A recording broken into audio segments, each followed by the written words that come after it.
Gireediin akkamitti hojjetama laata?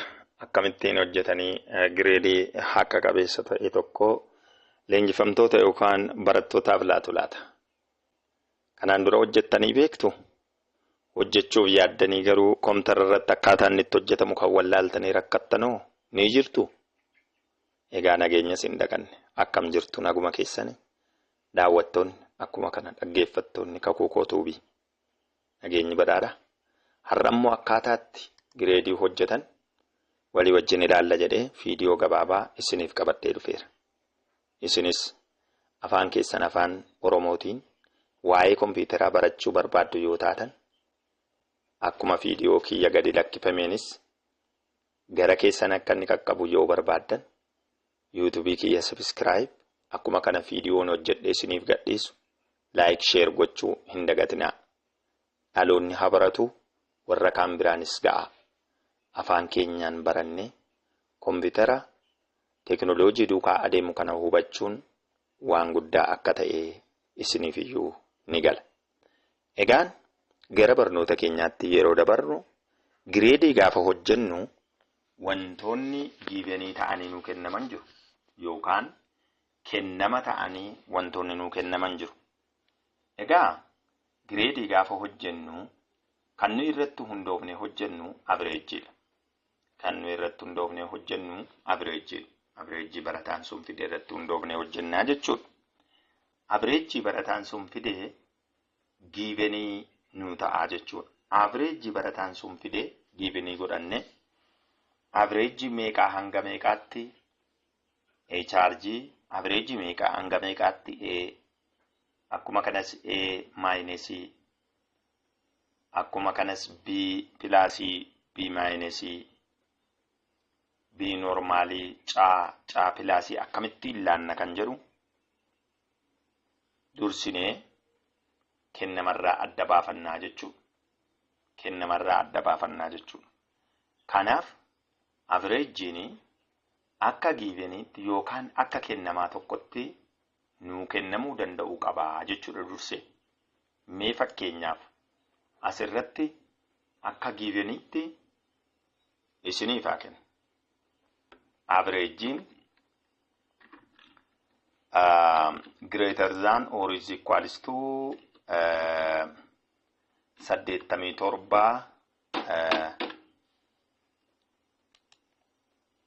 87 chargeedha yoo jennu. Chargeedha yoo jennu. 80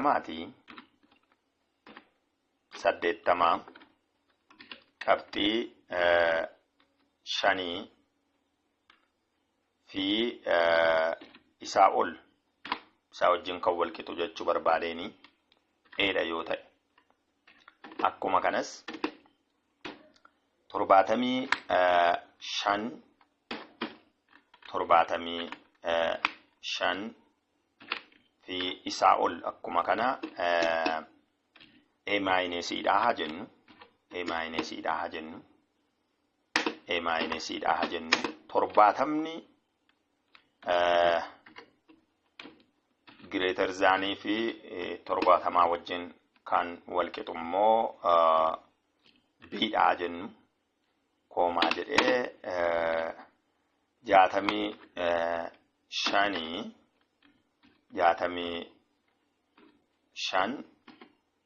65 tuqaa 5 kan caaluu fi akkuma kana isaa wajjin kan wal qixa ta'e immoo C haa jennu. Gabaabseen hojjedha. Giivenii kanarratti yookaan kennama kanarratti hundoofnee yeroo nuyi itti gireedii hojjennu ta'a jechuudha. Maaliifanii chargii A minus isan jedhe kana dhiisee asitti B qofaaf caaluwaa maaliifan filadhe yoo jettanii yeroo qusachuu qofaafidha. Malee B minus B normaalii B pilaasii caa minus caa normaalii yookaan immoo caa pilaasii yookiin C pilaas isa jennu hanga kanaatti deemuu ni dandeenya. hanga kanaatti yoo deemnes ammaam taa'ii statementii nuti yeroo gireedii hojjennu ittiin cuftuu bannee hojjennutu baay'atarraan kan hafe foormulaan nu ittiin gireedii hojjennu waluma fakkaataadha. Kanaaf isinis akka kanatti giivanii ofuma keessanii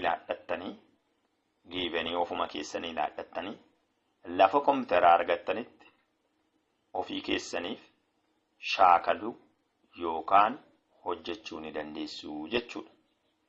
Mee dhaawatumaan na hordofaa hojjechuu haa eegallu. Kana iskrool godhee jalqaba eegaa gireedii hojjechuudhaaf gireedii jalatti kilikii gochuun dirqamaa jechuudha. Isa booda FX'dhaan. FX addii booda gireediin ifidhaan waan hojjetamuuf itti bu'u. Itti gaafan bu'u akka kanatti if kan jettu irra dhaqee yeruma jalqabaaf selektinaa ta'ee jechuudha. Isa booda okeen jedha. Iddiin okee jedhee booda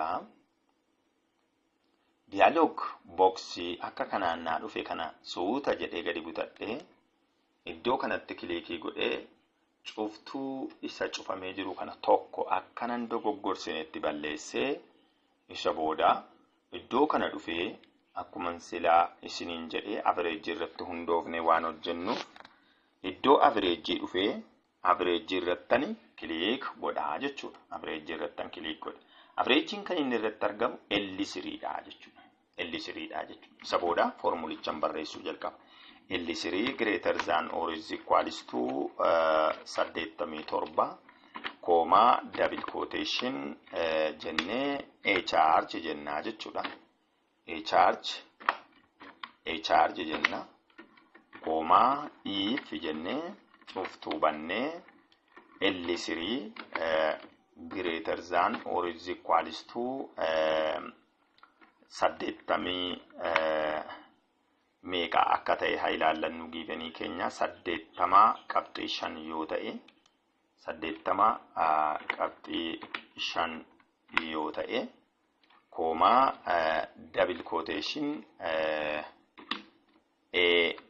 B dha haa jedhu leet naan jijjiiraa dafee yeroon kiyya dhumaa jira waan ta'eef B haa ta'u isin akka barbaaddanitti shaakaluu dandeessu. If jedhee cuftuu banee L3 greater than or is equals to jedhee 75 kooma jedhee double quotation C dha yoon jedhee akka kanatti eddiin barreessee fixee booda cuftuun ittiin baneen eeggadhaa jechuudha yeroo hundumaa. Cuftuun ittiin bane lakkaawwadhaa jechuudha. 1 2 3 cuftuu 3 nan banee jechuudha. Isin garuu waan isin beekuu qabdan chargeedhaanis hojjedhaa, normaaliidhaanis hojjedhaa, minus'idhaanis hojjedhaa. Kana jechuun maal jechuudha? Qofaa fi cuftuu meeqa banama jechuudha? Cuftuu 3tu banama. B chargeedhaanis hojjedhaa, B normaaliidhaanis hojjedhaa, B minus'idhaanis hojjedhaa. B kana sadaniif immoo cuftuu meeqatu banama? Cuftuu 3tu banama. Amma cuftuu 6 ta'ee jechuudha. Inni taanu C'dhaafis cuftuu meeqatu banama? Cuftuu 3tu banama. Cuftuu 9 ta'a jechuudha. Seera gireediitii yoo hojjenne utuu D'in keluudin godhin yookaan D utuutti hin dabalin hanga C minus'itti yoo hojjenne cuftuuwwan 9 ta'a jechuudha. Kanaaf isin akka namaa afaanan isinitti hime kanatti cuftuuwwan 9 shaakaluu dandeessu. Ani garuu cuftuuwwan 3 kana cufee enter jedhee isinitti argisiisu. 1 2 3 isa booda enter jedha. Argitanii yookiin okeen jedha. Argitanii gurbaanni tokkoffaa yookaan mucaan barataanni tokkoffaa charge fidee jechuudha. Haaluma kanaan warra hafee istaarii kanarratti kilik addiin godhee booda asii gadi select goonaa jechuudha. Gireedii akka kanatti hojjenna. Egaa mucaanni asiitii shanaffaarra jiru kun maaliif F fidee kan jedhuuf 67 F'dha. 67 F fiduunsaa sirriidha. Waan dhaggeeffattaniif galatooma. Lafa kompiitara argattanitti shaakala.